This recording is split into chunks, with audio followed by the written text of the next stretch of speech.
Welcome to another edition of HBCU Sports Live. I'm Senior Editor Kendrick Marshall, and I have a special guest with me today, this afternoon. It is Deadspin senior writer Carron Phillips, who kind of delved into the HBCU sports world this week when he wrote a column being vehemently against Morehouse considering Hugh Jackson to be their next head football coach. And I have Carron on to talk about why he feels so strongly that Hugh Jackson should not be the guy for hire despite his NFL pedigree and his background in coaching.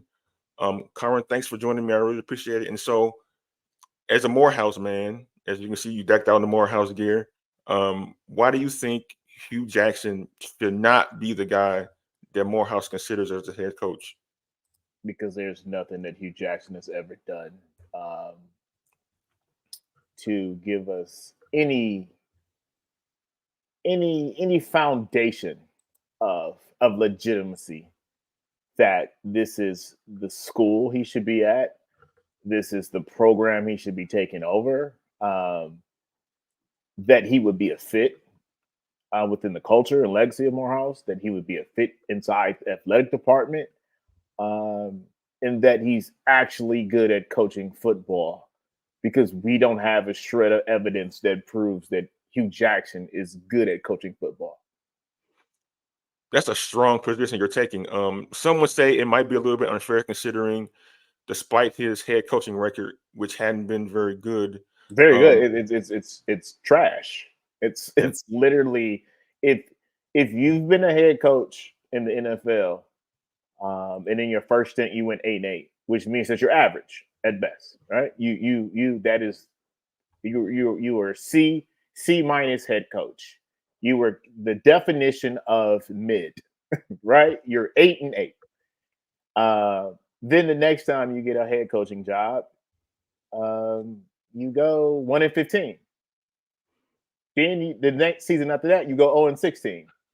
And then in your third season, which is your fourth total in NFL, you get fired halfway through the season. And then if we look at his record at Grambling, there you have it. In Hugh Jackson's career as a head coach in college or in NFL, it's a 24% win percentage.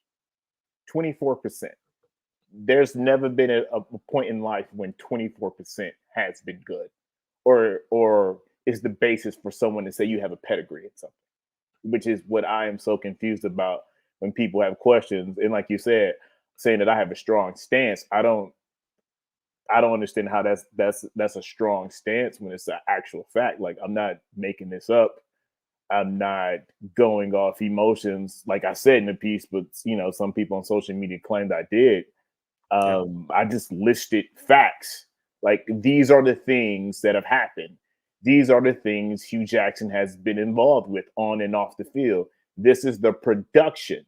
We have the numbers. Like, these aren't things you can argue. You can't look at someone's record and percentage and say, oh, but they're still a good coach. Good coaches win. Now, good coaches might have a bad season here or there, or good coaches might have a mid season here and there, but every season they've ever coached isn't always bad or mid at best. So when you say it's a strong stance, like, I really don't understand how it's a strong stance when I think it's just a simple stance to take if you look at all the information we have. I think the I think the analysis coming from people who might think your stance is pretty strong is that, like, you're maybe attacking Hugh Jackson as a coach. There are some coaches, as you know, who don't make good head coaches, who are never going to be good head coaches, but they can be good coordinators, they can be good assistants, they can be good position coaches. And Hugh Jackson has a pedigree of being a quarterback guru, a really good offensive mind, but for whatever reason, it hasn't worked out for him as a head coach. But I think that's where folks are coming from with this one. But if that was the case, then why hasn't anyone been picking up Hugh Jackson to be an offensive coordinator or a quarterback coach in the Power Five or in the NFL? Because if he was so good at those things, he would stay gainfully employed doing the things that he was so called good at, right? So then why hasn't that been the case? Well, but after his Browns experience, I mean, he did get picked up by the Bengals to be an offensive assistant. And then how'd Um, that go? I mean it. I mean, it's the Bengals, so we're talking about the Bengals. That's pre Joe Burrow Bengals. But Mm. he's still respected in the industry, and he keeps getting jobs because he's respected in the industry, and there's something to be said for that. because people feel like, however much he's lost as a head coach, he's still a really good teacher and an evaluator of talent, at least from an assistant perspective. But he's not applying for the assistant job at Morehouse. He's not in conversations to be the offensive coordinator. Because if that was the case, then that would be a totally different situation. He's in discussions to be the head coach. I haven't spoken about his record as an offensive coordinator. I have strictly written about and talked about his record as a head coach because that is the position he is in talks with taking on that role. So I don't understand why the other things that he's supposedly so great at are a part of this conversation because that's not the job we're talking about here. We're talking about a head coaching role because a head coaching role isn't necessarily just about coaching. And that's the thing I think a lot of people are forgetting about this. When you're a head coach, especially in college, you're more of a CEO. Most of the time you're letting your offensive coordinator call plays on offense. You're letting your defensive coordinator do the same thing on defense. Now you're deciding, hey, if we're going for it on fourth down, hey, in this particular situation, I would like a run here or a pass here, or maybe let's get this position player the ball right here, or hey, you know what? Call a play that on defense that's a zone or a man, or maybe I want to blitz here. Those are the things you do on a game by game situation when you're a head coach in college. But you're also in control of hiring. You also get the final say on recruiting, while your position coaches and your coordinators might be doing the heavy lifting in recruiting. You're the one that comes into a kid's home to meet his parents and has to make the final pitch about why you should come here as a player and you, as parents, to send your child to come play for me. You are the face of the program. You are doing the overwhelming majority of the media in the interviews. You are meeting with the athletic director. You are meeting with the college president. You are going to certain dinners and galas and things of this matter where you have to shake hands and be the face of the program and help raise money and do what is needed. You are in control of scheduling and meeting with the conference. These are all the things a head coach does, which means you become the face of that program. And so if Hugh Jackson was simply trying to be an assistant at Morehouse or a quarterbacks coach or offensive coordinator, we wouldn't be having this conversation. But Hugh Jackson is in talks to do all the things I just listed.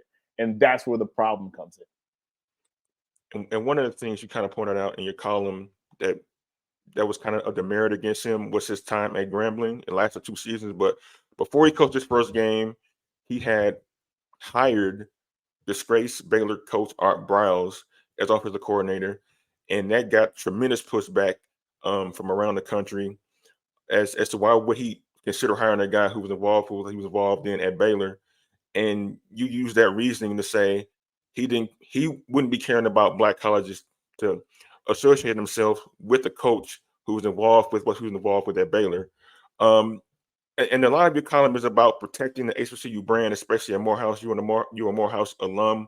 Why is that so important to you? Because we have to take care of what of our own.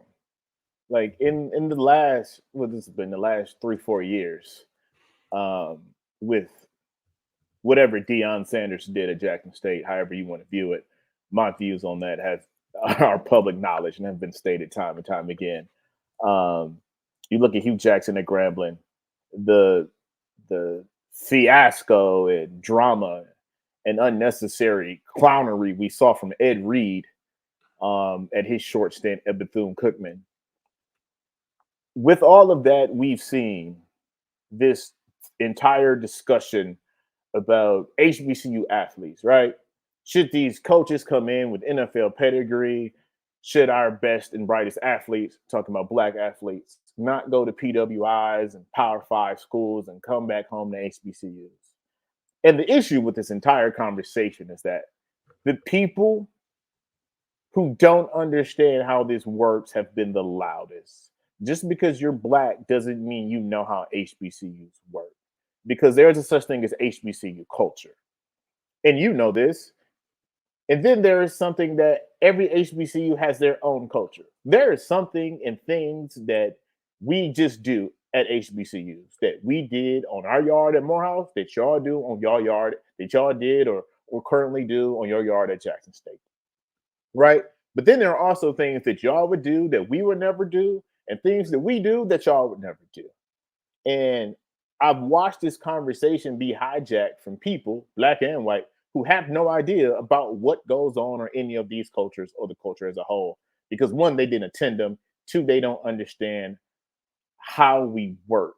And so, yes, we have to take care of our own, because one of the most infuriating things about all of this is, as you see in the column I wrote, I pulled a quote from Hugh Jackson, and you have seen this from other coaches as well, because Ed Reed even talked about it, encouraging other people, oh, come coach at a HBCU. No, like, if you want to come coach at a HBCU, come because you want to be a part of something that's bigger than you.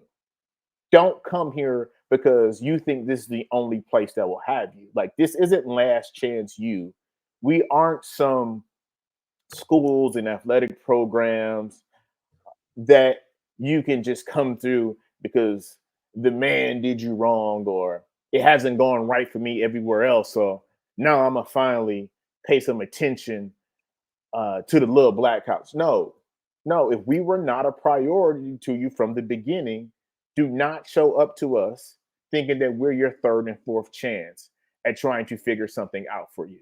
Because and that's why I'm pushing back so hard on this, because I think every HBCU alum of HBCUs, period, and your respective school and campus should be doing the same thing. Like, we are not here to take in your bruise and your battered when you turned your back away on us. Don't think we're cool and popping now, but you didn't want to come here because HBCU education just ain't the same, or HBCUs aren't real life, being around all these black folks, because it's not going to be like that out in the real world when you're in corporate America. Because if those were your views, then don't show up at homecoming trying to party. Don't show up when all of a sudden ESPN and ABC want to put all these games on TV, and now it looks fun, and now it looks cool, and now you want to be a part of it. No, don't. If you want to support, cut a check. If you want to support, send somebody in your family or at your church or locally to an HBCU. There are other ways that you can support, but jumping on a bandwagon just because it's the vibe right now, because it looked cool on a TikTok, and you want to check out what this tailgate life is about. Nah, this ain't for you, and we don't want you. But we would welcome you if you went about it the right way. And that's what a lot of this conversation is about. So if you're watching this, go reread my column and pay attention to what that Hugh Jackson quote in there, because that's essentially what he's saying. He's telling other coaches to come on over to HBCUs, and you can get an opportunity here. Do you want to come here to be a part of something, to instill something in these young men on this football field and teach them how to be better players, but also how to be better men? Or is this the last chance because you flamed out in Cleveland, in Oakland, and at Grambling? Because which one is it? Yeah, that same argument that Jackson made, same argument made to these Power Five kids who once started at black colleges back in the day, and now they see how life is in the SEC or in the Big Ten.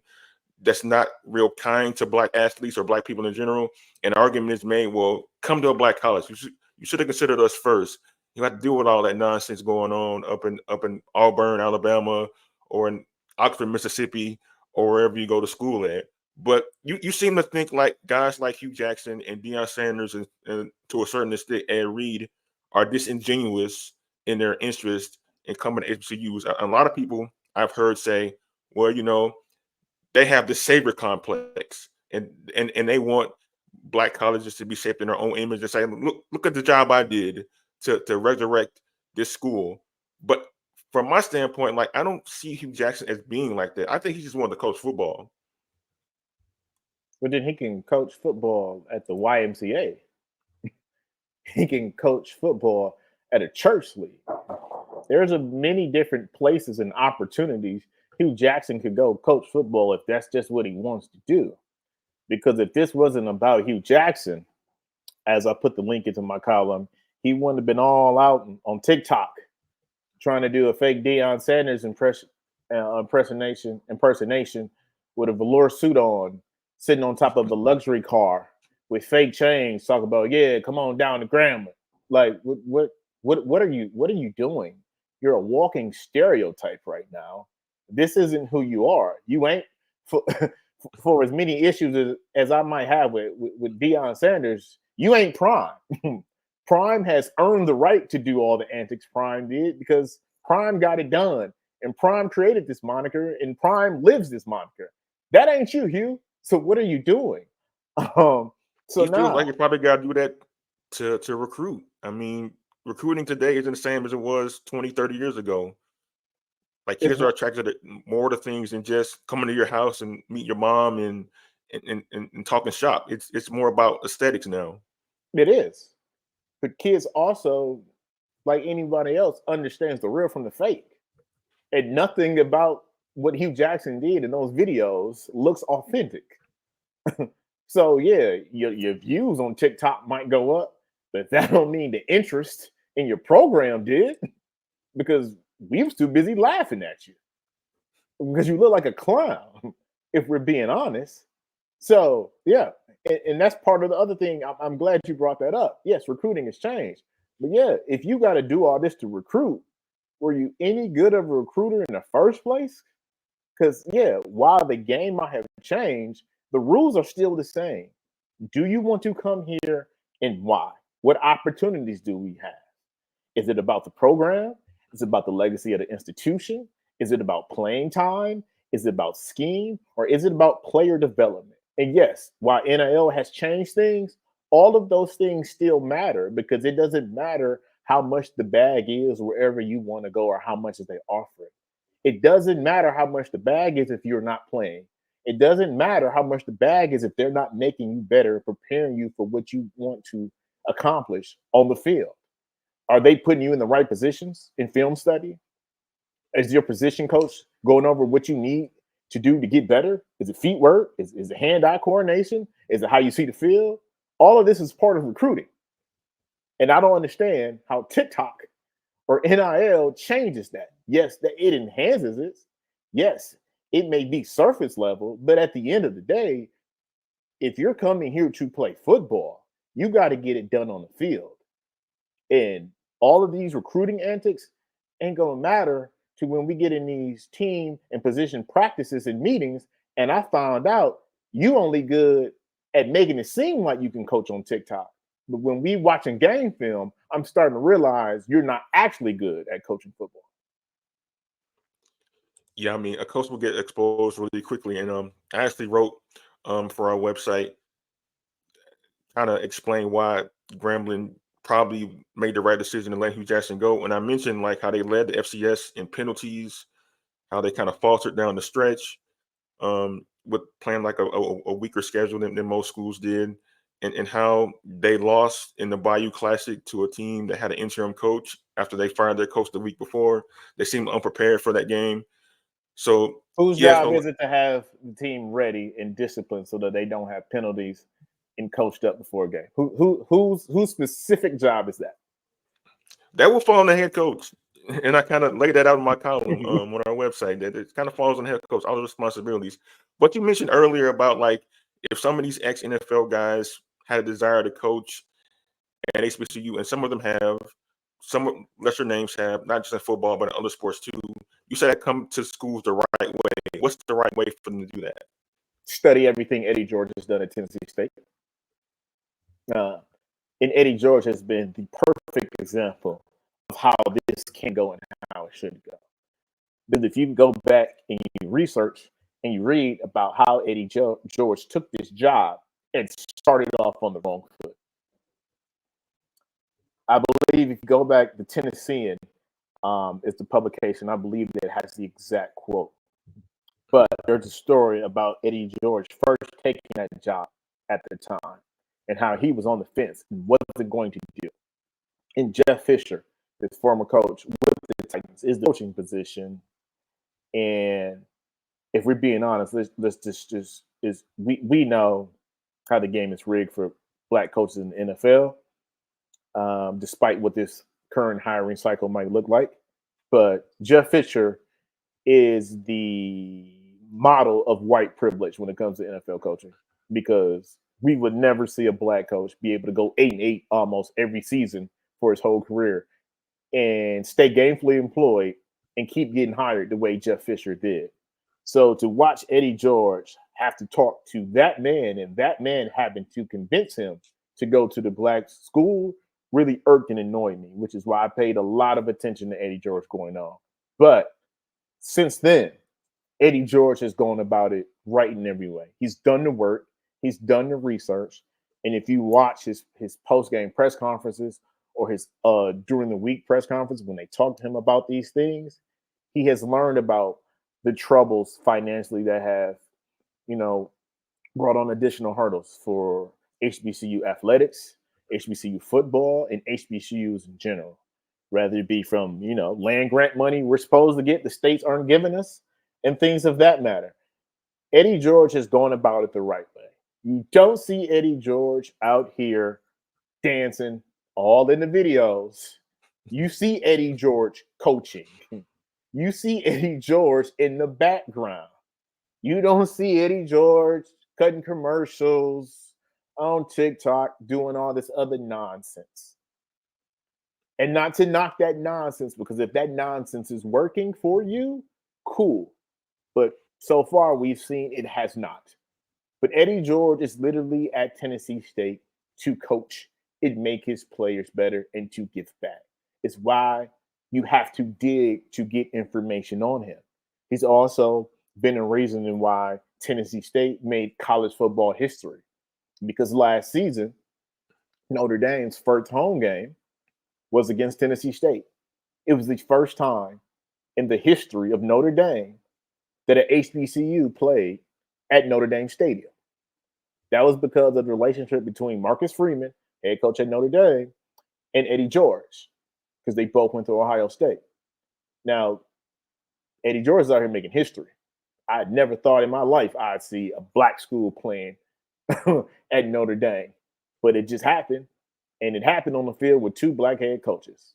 That was a moment. That is something that would be in the history books, because they have a coach in Nashville that is doing this the right way. So if you want to go about this the right way, if you are interested, you want to learn more and do the work, call Eddie George. Watch Eddie George. Read up on Eddie George, because that's the way to do it. Jumping on IG Live because you mad about stuff like Ed Reed ain't the way to go. Rushing your team off the stage after they won their back-to-back SWAC championship, and you hurrying up that team through the trophy presentations because you got to hurry up and fly overnight to get the boat to Colorado in the morning to announce your new job ain't the way to do it. Doing what Hue Jackson was doing and trying to hire Art Bras, pissing off your alumni, and making Doug Williams almost turn his back on the program that he's a huge part of ain't the way to do it. The way to do it is doing it the way that Eddie George is doing it at Tennessee State. So shout out to Coach George. Yeah, I think Eddie George went into the job with a decent amount of respect for the position he was in and the school he was going to, and most importantly, the culture he was walking into. As you mentioned before, he had made a lot of statements of how Tennessee State and other black colleges have been underfunded based on racism. And so that resonated with a lot of people, because Eddie George went to Ohio State. He played with the Tennessee Titans. He comes from a pretty much white world, but him being able to relate on that level really got a lot of respect from black people and black college sports fans. But I'm gonna ask you this about Hugh Jackson. Do you think if he had stayed at Grambling State, he could have possibly developed into an Eddie George in terms of like his approach to his job, at least off the field? Maybe not so much on the field because the results are what results were, but like maybe embracing the HBCU culture in the way you think he probably should have. I'm not going to sit here and say he couldn't have gotten better, but I will sit here and say there's nothing that's showing us that he would. Because one, I think to answer that question, because I think it's I'm going to give you a twofold answer. One, I just don't think he's a good head football coach. So I think eventually, if he stays at Grambling If they didn't fire after 2 seasons, they probably would have fired him after the 3rd or 4th. Because if you're bringing in an ex-NFL coach, you're bringing them in to make an immediate impact, right?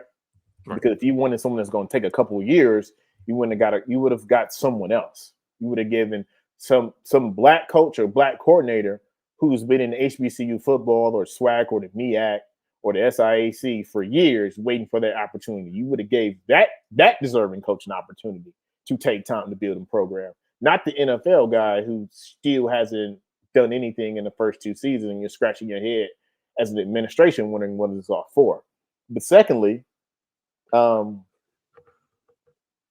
Art Brow situation lets me know that he didn't know what was going on, and it wasn't so much that, hey, this is my friend, this is my buddy, because if you like I touched on it in the column some, like they have a long history, Art Browse and Hue Jackson. They go back to their days in the NFL.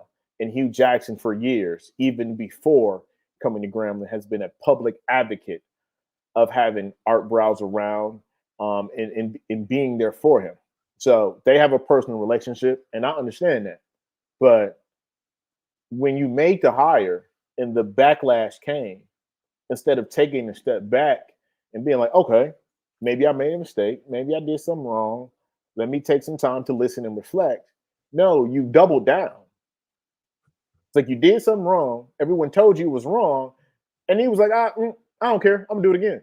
You doubled down on your mistake. And it wasn't, and even after that, you didn't fire Art Browse. Art Browse had to be an adult in the room and look around and say, you know what? This is too much drama. And I ain't worth all this. And I ain't trying to deal with this. I'ma leave. And when Art Browse has to be an adult in the room, that's a problem. So I don't care how many more years Grambling was willing to stick it out to see what would have happened with Hugh Jackson if he would have evolved and gotten better as a coach or as a leader of the program. At some point, somebody was going to realize Hugh Jackson is what he is, because when you that old, you are who you are at that point. And at some point, he was going to get fired.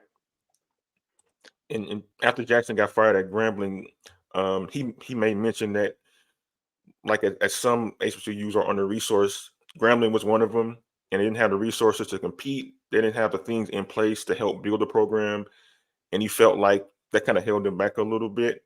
But that's something he should have known coming in. Like, I'm old enough to remember. Yeah, he admitted he didn't know every single thing about Grambling before he went there. And that's the problem right there. Like, man, it's probably been over a decade ago when Grambling made major news when the players boycotted the program.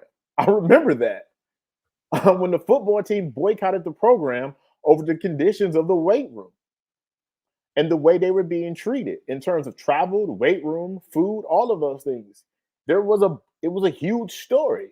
This is that program. Yes, Grambling is one of the, you can make an argument that I think is the not recent history, but in the history of Black college football, Grambling is the most storied program.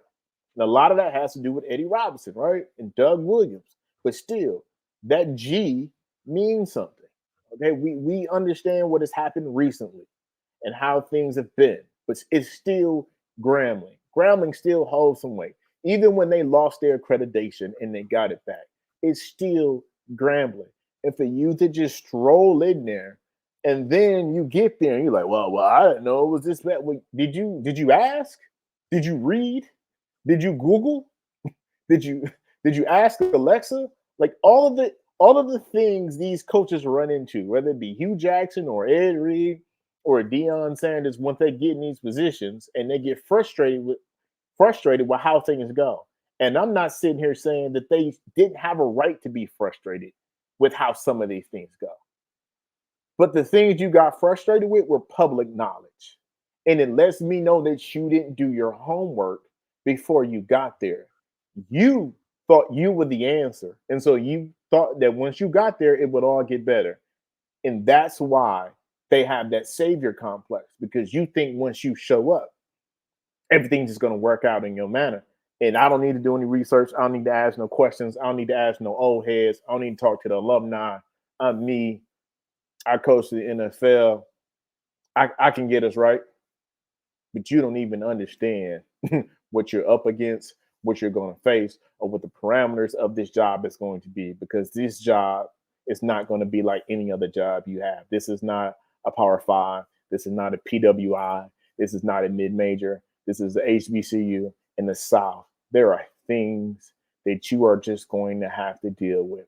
Some stuff is ran right. Some stuff is ran wrong. And then some stuff you just going to have to deal with it because it's a Black school. And with Black folks, we know some stuff we just got to deal with in this country, even if we ain't do nothing wrong, because it's just because we Black.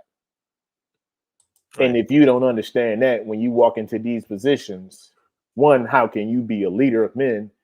And then two, three, down the line, you have to know these expectations or these detriments that you have to deal with, which can be a variable to how you play on the field, which determines your win and loss column. And Hugh Jackson did mention ahead of his first season that it would take $5 million to, if people donated $5 million, the Grambling found a way to get $5 million, it would change the face of the program. So he kind of knew it, at least on some level, like the situation Grambling was in. But I got two more for you, then I'll let you go. The first one is, what would it say about Morehouse if they decide to hire Hugh Jackson?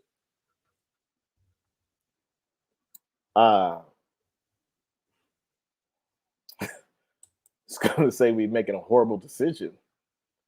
That's what it says. Look, from all I've heard and all of I know, this deal is pretty much done. I expect it to happen. And from all of I've heard and seen rumors floated, that there's a theory, an alleged theory, let me say that a lot of this is happening because it has been talked about, and I have been told that there is a potential situation to where Morehouse could join to MEAC, which is a step up in conference and a step up in play and a step up in athlete.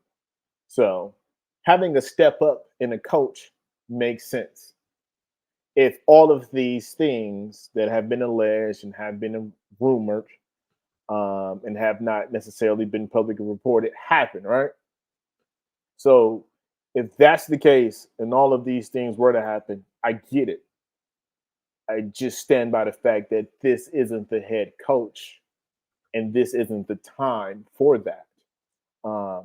Because if we're going to take this step up, then we need some time to prepare for this step up. We're coming off back-to-back 1-9 seasons. We had 2 home football games last year. 2. Literally. 2. We had homecoming and senior night. That's it. Every other game was on the road or a classic or neutral site. So that's a red flag and a difficulty in itself. 2, listen, John David Washington is in my class, 2006 at Morehouse. He made it to the league, was on a couple practice squads. We've had some other players make it to the NFL. We've even, a couple of years ago, we had a referee from Morehouse who refereed a Super Bowl.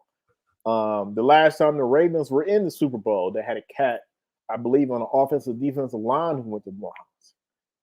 Listen, we have some success stories about players coming to Morehouse and then making it to their ultimate dream. But I could bet you all the money I have, if you ask them honestly and they were honest with you, hey, did you come to Morehouse to come to Morehouse, or did you come to Morehouse to play football?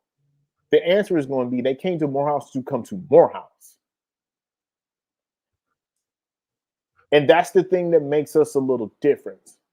At certain HBCUs, it's not the case necessarily. Certain HBCUs, sports is more important, right? Get it, understand. That's all y'all rock. Hats off to y'all. But also, like I said, even at the HBCUs where athletics is more of a priority, you still ain't the hottest guy on campus. Like the starting quarterback at the HBCU that cares more about football than any other school. Listen, all right, let's use Shadur Sanders I was going to say as an Shadur Sanders was kind example, of that right? guy. Yeah, All yeah. right. Shadur Sanders probably was kind of that guy at Jackson, right?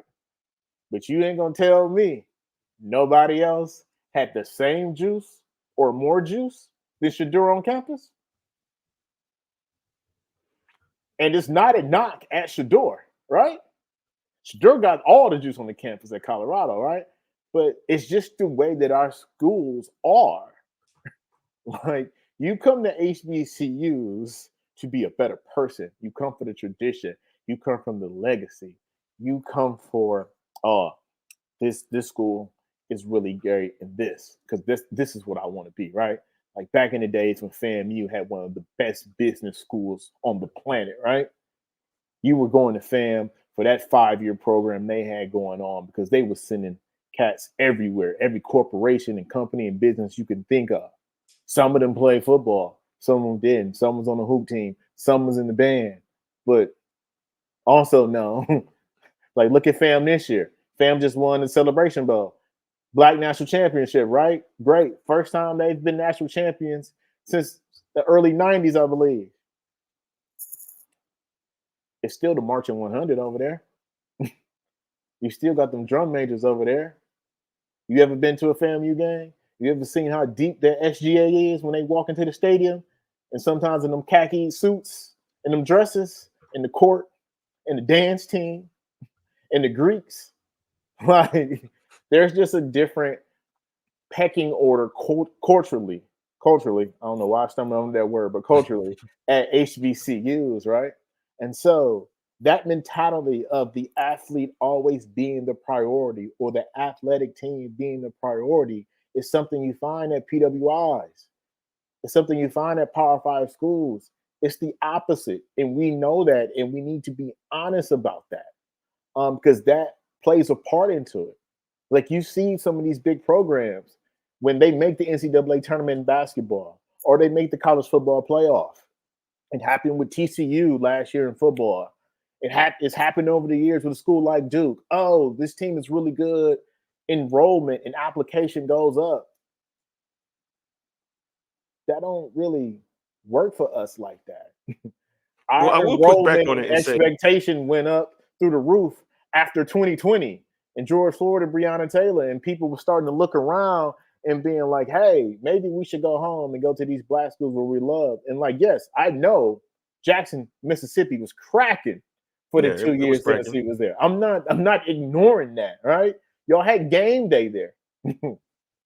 Stephen A. Smith flew in on the PJ to come there, right?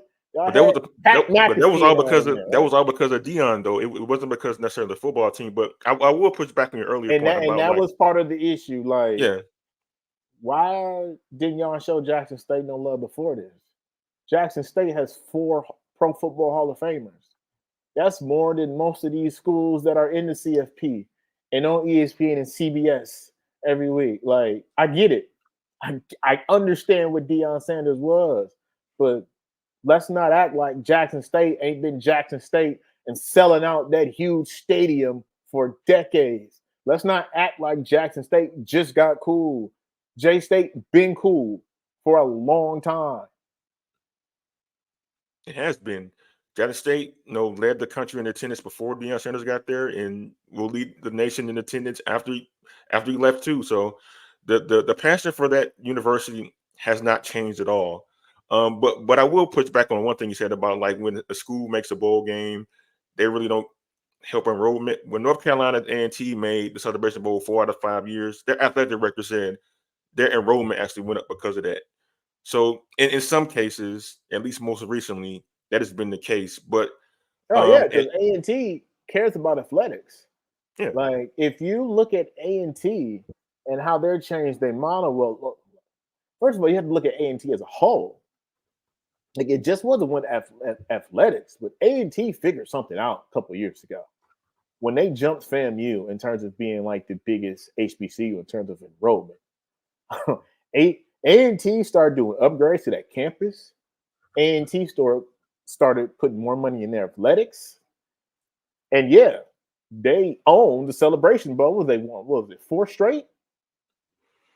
To the Yeah, they point to won 4 where, Celebration Bowls. Yeah. yeah, to where they jumped up in a conference.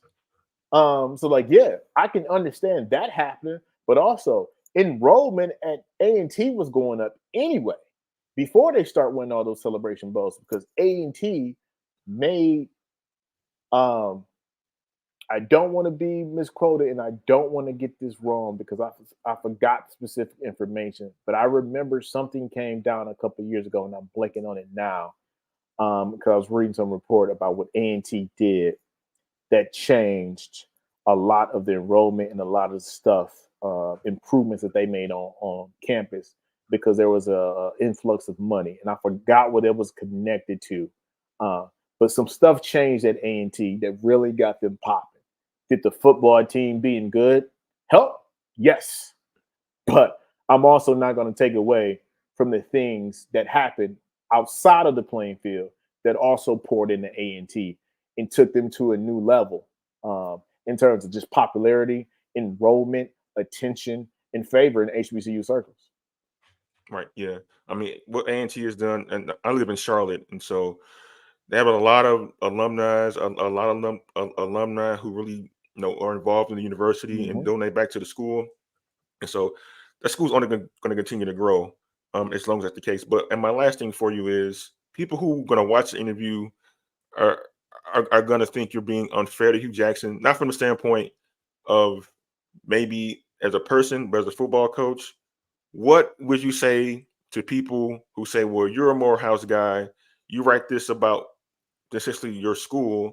What are you doing to help Morehouse? Like, who are you to give this advice to Morehouse?" One, I'm an alum. Two, I cut checks. Three, I give back and speak all the time. Four, I have started groups and meetings to pour back into Morehouse students, specifically in a journalism program. Uh, my name is good at Morehouse. My credibility and legacy is good at Morehouse. Um, I have done my part, am doing my part, will continue to do my part. But if you love something and you seriously love it, sometimes you have to criticize it. Sometimes you have to remind it to live by the standards it said it wanted to live by. So this isn't necessarily even me being tough on Hugh Jackson. I just listed factual things that Hugh Jackson has willingly chose to do. This is more about me holding Morehouse to task and telling Morehouse to be better because this is beneath Morehouse if it happens. Um, because while it probably will happen at some point, it's going to end in a way that doesn't go well, or he's going to get fired. And at some point, people will look back at this or that column and be like, "Oh, damn, this is what he was talking about." In the same way that happened with Deion Sanders and Ed Reed, um, because the way you go about this and start something says a lot. Now, it doesn't mean that it's necessarily going to end the way that you promised that it would start. Um, but like we say, first impressions are a huge thing. And I've seen Hugh Jackson's first impression in Cleveland. I mean, in Oakland. I saw it in Cleveland, and we've seen it at Grambling. And every time he's had a first impression as a head coach, uh, it hasn't gone well. It hasn't made me a believer, and neither have the results. And I get what potentially or allegedly or what's rumored that could be happening at my alma mater in the oncoming future. But if those things are going to happen, we got to get some stuff in order. Like Morehouse has to get his house in order if they want to do those things. And I just do not believe that Hugh Jackson is the person that should be in control of the house. And when I mean the house, I mean that football program. And I've had this conversation with former players and current people on the staff. They know how I felt, and we've talked, and I'll keep that between us. And I've heard from other alum, and I'll put it like this. I ain't had one person tell me I was wrong. So that would counter the argument, I guess some would make. Well, you hire a guy like Hugh Jackson or a guy like Deion Sanders or a guy like Ed Reed. They will help you because your school is under resourced, have been underfunded for so long, open some doors for you that otherwise would not be open. So you're saying a guy like Hugh Jackson, because of his football record as a head coach and because of the person, probably wouldn't be able to do that regardless. You brought up a point earlier where you said Hugh Jackson came in and realized that the program needed $5 million, right? Right. So if you knew that coming in, what did you do as a head coach? Because part of being a head coach is being a fundraiser. What did you do to help bring in that $5 million? Because if part of the glamour of having an NFL head coach and the pedigree to come with this comes with the connections you have, right? We Right. saw it. This is something that Deion Sanders did very well.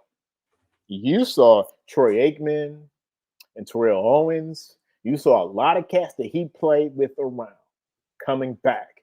Hey, let me teach you some technique. Let me give you some game. And one of the things I would praise Deion Sanders for was he got Jackson State that Under Armour deal, right? Cool. Connections come with someone like that. If you're not going to bring the so-called connections you have, whether that be to other streams of revenue or an apparel deal with a company or helping out in fundraising, because this is part of your job as the head coach. It's bigger than calling plays, and it's even bigger at an HBCU. It's even bigger at a place like Morehouse when football and athletics are not a high priority on the list of things that Morehouse is trying to accomplish. So if you're trying to do all of these things at this place that's different than any other HBCU, you got to come with something different. And we haven't seen anything in his past. Now we'll see what he says if this deal is done like I expect it to be done.